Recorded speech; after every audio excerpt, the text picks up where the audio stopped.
అందరికీ నమస్కారం. ఇప్పుడు మనం వినబోయే కథ దొంగతనం. రచన వాణిశ్రీ గారు. ఎస్ఐ వెళ్ళేసరికి గురవయ్య సీత మీద నిప్పులు కక్కుతున్నాడు. చెప్పవే చెప్పు, మింగావు కదా చెప్పు, నీ అమ్మ కడుపు మాడ. గురవయ్య నరసింహావతారం చూసి భయపడుతూ ఏడుస్తోంది. మింగలేదయ్య గారు అంటోంది ఏడుస్తూనే. నువ్వు మింగకపోతే ఏమైంది చెప్పవే, దానంతట అది మాయమైపోద్దా? సీత పేరు పెట్టుకున్నావు, అన్నీ దొంగబుద్ధులే. గురవయ్య గారు ఏమైందండి అంటూ హాల్లోకి ఎంటర్ అయ్యాడు ఎస్ఐ రహీం ఖాన్.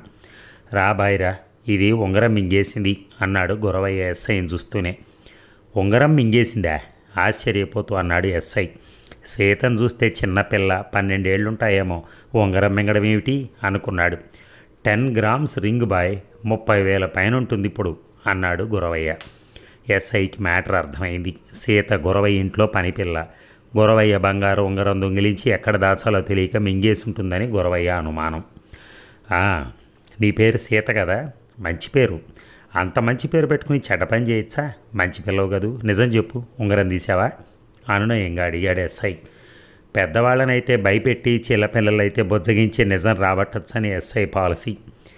ఉంగరం తీయలేదు, నాకేం తెలియదు అసలు అని భయపడుతూ వణుకుతూ చెప్పింది సీత. నిజం చెప్పాలంటే నిన్ను వదిలేస్తాను, హాయిగా ఇంటికి వెళ్ళిపోదు. కానీ లేదనుకో పోలీస్ స్టేషన్ తీసుకెళ్ళి చావగొడతాను, కోపం నటిస్తూ గట్టిగా అన్నాడు. నిజం చెప్తే బతికిపోతావు, వెంటనే ఇంటికి వెళ్ళిపోతావు. సీత ఎన్నిసార్లు అడిగినా తనకు తెలియదని, ఉంగరం మింగలేదని అంటోంది. ఆ పిల్ల ముఖం చూస్తే దొంగతనం చేసినట్టు అనిపించడం లేదు ఎస్ఐకి. కానీ మరీ గురవయ్య కంప్లైంట్ చేశాడు. అతగాడు తహసీల్దార్ ఆఫీసులో రెవెన్యూ ఇన్స్పెక్టరు.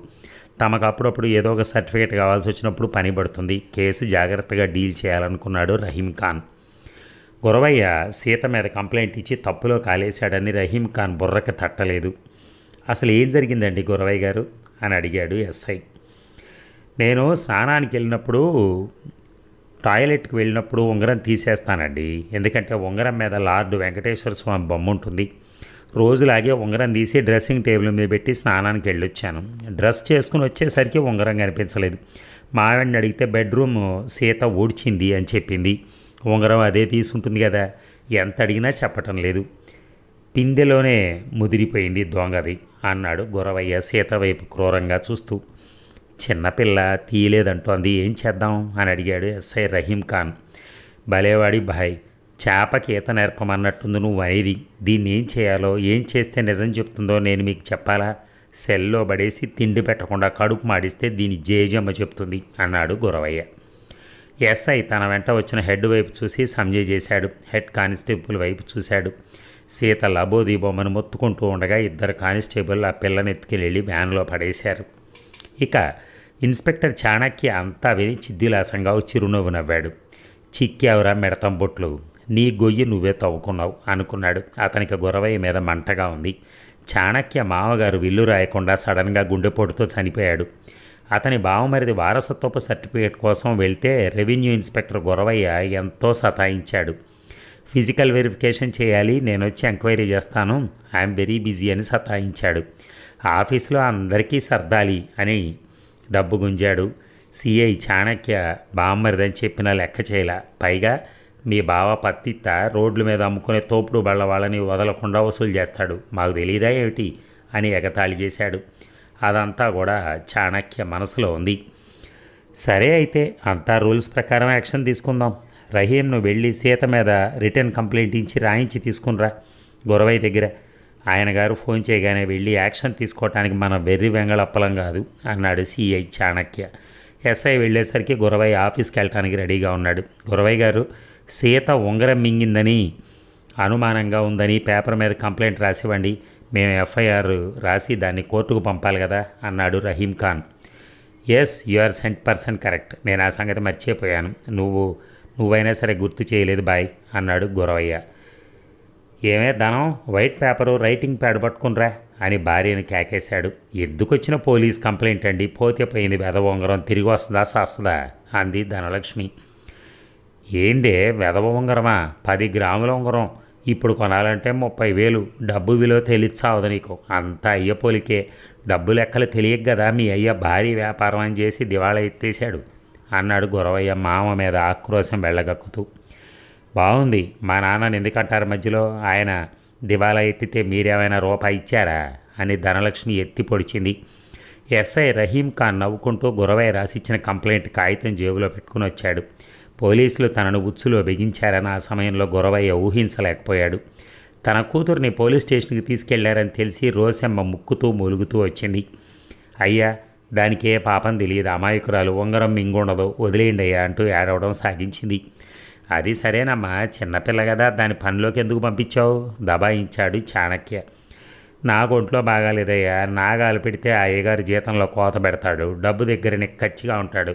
పోనీలే పేదవాళ్ళం అనుకోడయ్యా, ఏం చేసేది, 4 రోజులు పని చేయమని మా సీతను పంపానయ్యా, ఇట్ట జరుగుద్ది అనుకోవాలా అన్నది రోసమ్మ. సర్లే నువ్వు వెళ్ళు, నీ కూతుర్ని సాయంకాలం వదిలేస్తాం, వచ్చి తీసుకుపో అన్నాడు సిఐ. రోసమ్మ దండాలు పెట్టుకుంటూ కళ్ళు తుడుచుకుంటూ వెళ్ళిపోయింది. సీతను హాస్పిటల్కి పంపించారు, ఎక్స్రే తీశారు. ఆ పిల్ల ఉంగరం మెంగలేదని తేలింది. సీత నిర్దోషిగా బయటపడింది. అక్కడ గురవైతో పనున్న ఒక పెద్ద మనిషి బారుకు ఆహ్వానించి మధువు మాంసాహారాలతో మర్యాదలు చేస్తున్నాడు. అదే సమయంలో ఉంగరం పోయిందన్న దిగులుతో ఉన్న గురవైకి శుభవార్త అందింది.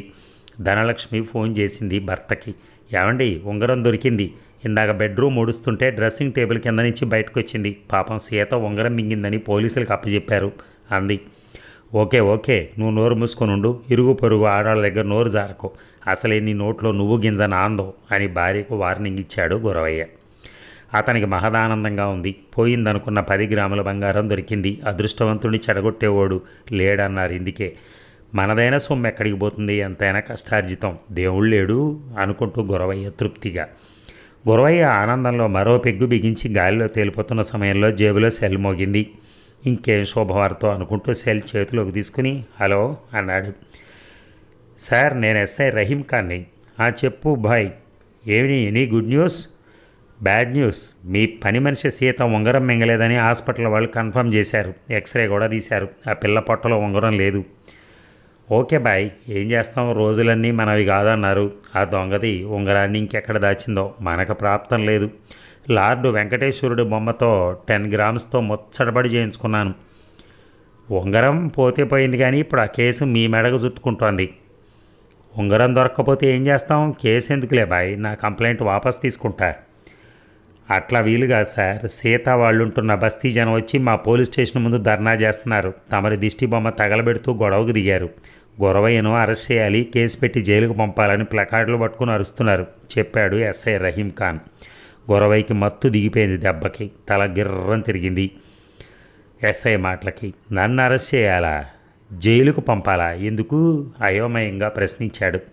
ఎందుకంటే 14 ఏళ్లలోపు పిల్లని పనిలో పెట్టుకున్నందుకు చైల్డ్ ప్రొటెక్షన్ యాక్ట్ కింద అరెస్ట్ చేసి కేసులు పెట్టబోతున్నాం అని ఎస్ఐ కాల్ కట్ చేశాడు. గురవయ్య తెలివి తప్పి పడిపోయాడు. చూసారా, తాడిని దన్నేవాడు ఉంటే తలని దన్నేవాడు ఉంటాడట. అలా ఉంది ఇప్పుడు. ఆయన ఏదో చేద్దామనుకుని ఈ పిల్ల మీద ఏదో కేసు పెట్టాడు. చివరికి ఆయన ఎక్స్రే తీసి ఈయన నిరికిచ్చాడు. చివరికి అక్కడ ఏ గొడవ జరిగి ఉండదు, కానీ విషయం తెలిసిపోయింది కాబట్టి శిక్ష పడాల్సిందే అనే పద్ధతిలో చేసిన కార్యక్రమంలా ఉంది అది. ఏది ఏమైనా ఆ అమ్మాయి సేఫ్. Thank you.